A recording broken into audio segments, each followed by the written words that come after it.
and welcome to this ET Now special. I'm Nayantara Rai. Today, my guest is Kapil Chopra.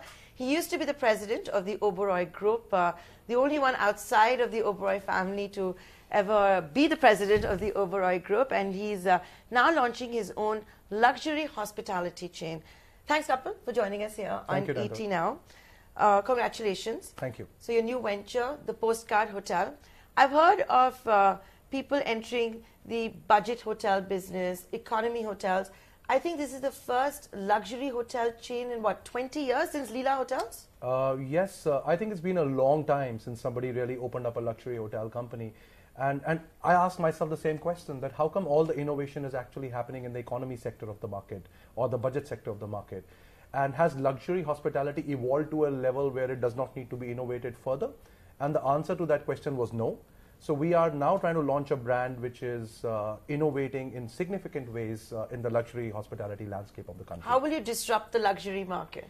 So I think luxury travel has moved from experiential travel to transformative travel. Transformative travel is what touches your soul. People are looking for intimate artisanal experiences. So all our hotels are going to be between 8 rooms to 50 rooms.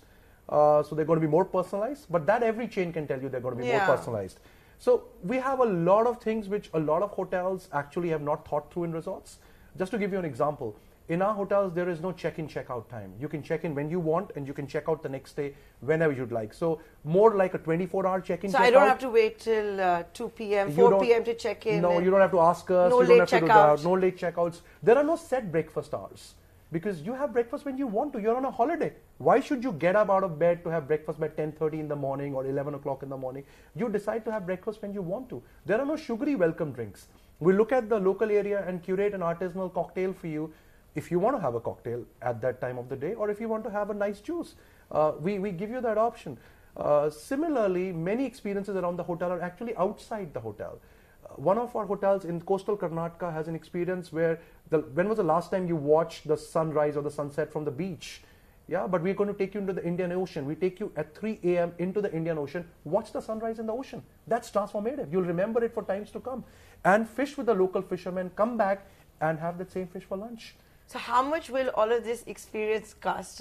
You said each hotel will be, what, 8 to 50 rooms? So these are what, luxury boutique hotels with experience. How much would be an average tariff?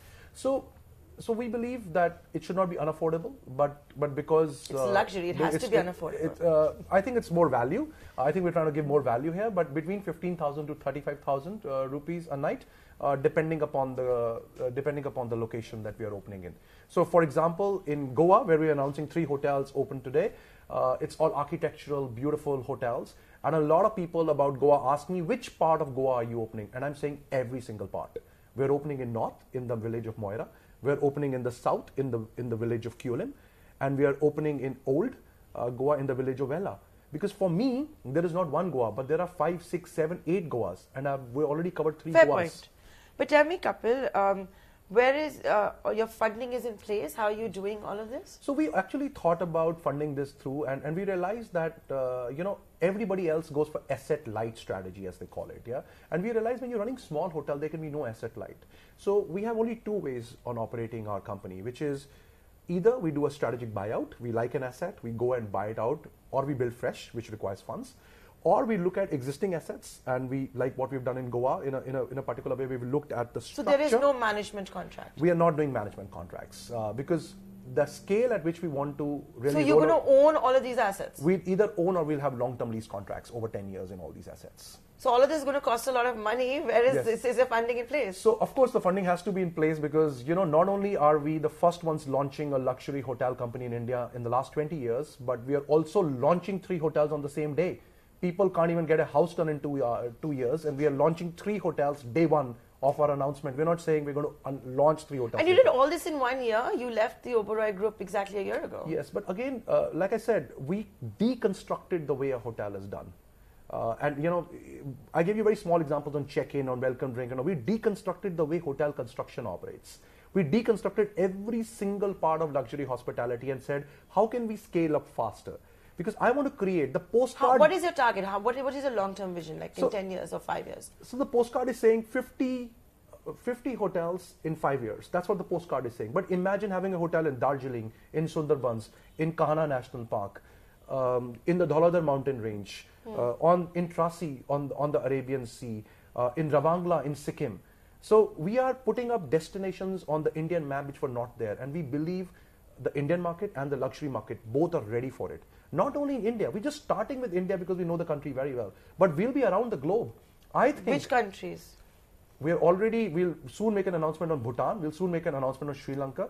We were looking at very interesting assets in the wine region of France, for example, but I believe in the sub 50 room category because there is no global player of significance. I think there is a great potential for the postcard to be a global hotel company. So it's going to be a global company, but tell me, Kapil, I also understand that industrialist Harsh Nyotia features in somewhere. How? I think Mr. Nyotia has a very fine eye for art, architecture and design, and we were just discussing this. Also the fact that if you really look at it, the northeast part of India is a very underdeveloped area. And he has some very nice strategic land assets there, and we are now partnering together to put 3 hotels in Sundarbans, in Sikkim and in Darjeeling together with Ambuja Nyotia Group. So with that, Kapil, I wish you all the very best. Many thanks for talking to us. Thank you, Nayantara. Thank you so much. Thank you.